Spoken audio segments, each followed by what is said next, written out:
اهلا بيكم معانا ان شاء الله. النهارده هنعمل مع بعض الخنشوره، شايفين؟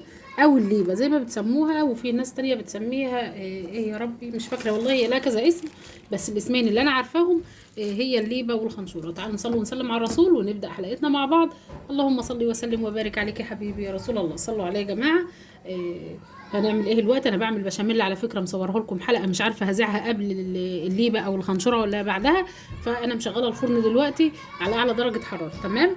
فهعمل ايه دلوقتي؟ احنا جاي لنا بقى خنشوره اهي، جايه لنا هديه يعني. فجوزي اشترى لنا لبن وعملت منه مكرونه بشاميل وعملت بالباقي خنشوره او ليبه، تمام. ده تقريبا مش عارفه قد ايه والله، ما انا عارفه، يعني هو اقل من الكيلو حاجه بسيطه. هو المفروض بنفضي كوبايه ماشي، بس انا مش عارفه دي تقيله ولا لا. يعني فيه انواع خنشوره بتحط كوبايه منها على الصينيه، وفي انواع بتزودي. فانا هزود، شايفين حتى لونها مصفر شويه اهو عن اللبن. اللبن اللي احنا شاريينه، واحنا شاريينه جاموسي. دي بتربط، بتبقى عامله زي كرة الجبنه كده، طعمها بيبقى حلو قوي. هحط لها شويه ملح. هي الخنشوره ما بتضافلهاش اضافات كتير يعني اهو.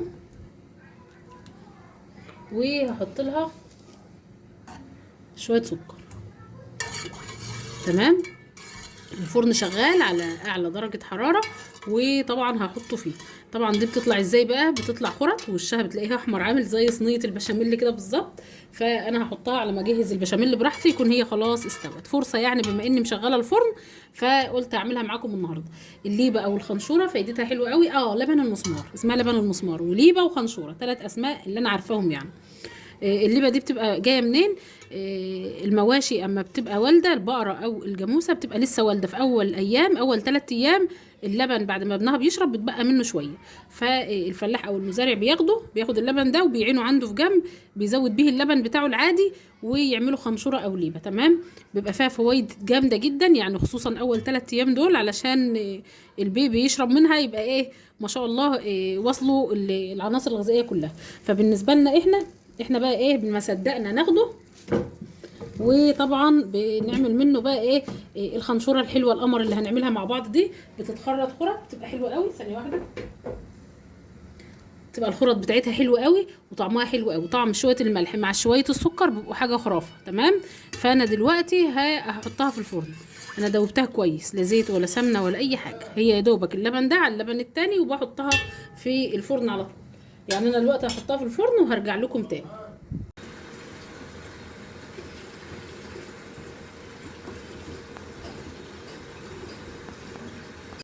شوفوا الجمال بقى، الصينيه ما شاء الله يعني عسل عسل عسل، عامله زي صينيه البشاميل كده اهي، شايفين؟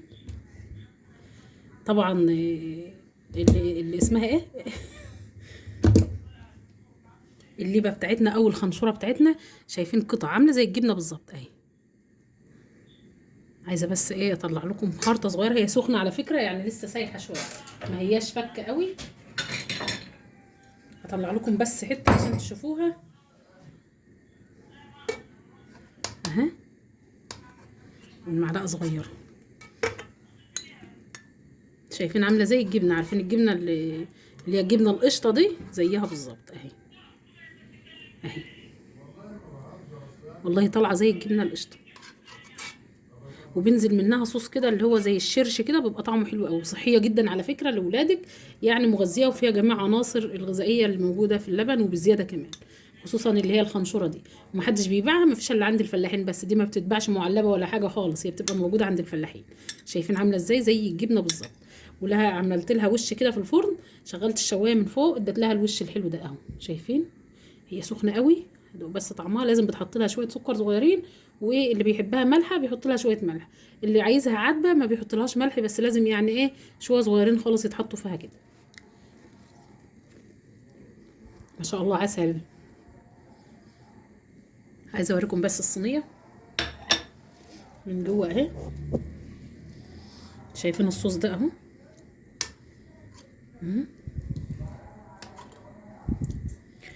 ده الشرش بتاعها بتاع الخنشوره اللي احنا عاملينها، ما شاء الله حلو قوي وطعمها جميل. يعني لو جالكم من عند حد يبقى بيحبكوا قوي، لان اغلب الفلاحين بيسيبوها لنفسهم يعني، وبيهدوا بوها حبايبهم. اتمنى حلقه النهارده تحوز رضاكم. عايزه منكم لايكات كتير كتير تشجعوني علشان اعمل لكم حلقات حلوه وتستفادوا بيها. اتمنى الحلقه تعجبكم. الى اللقاء يا احلى عيله في الدنيا. سلام.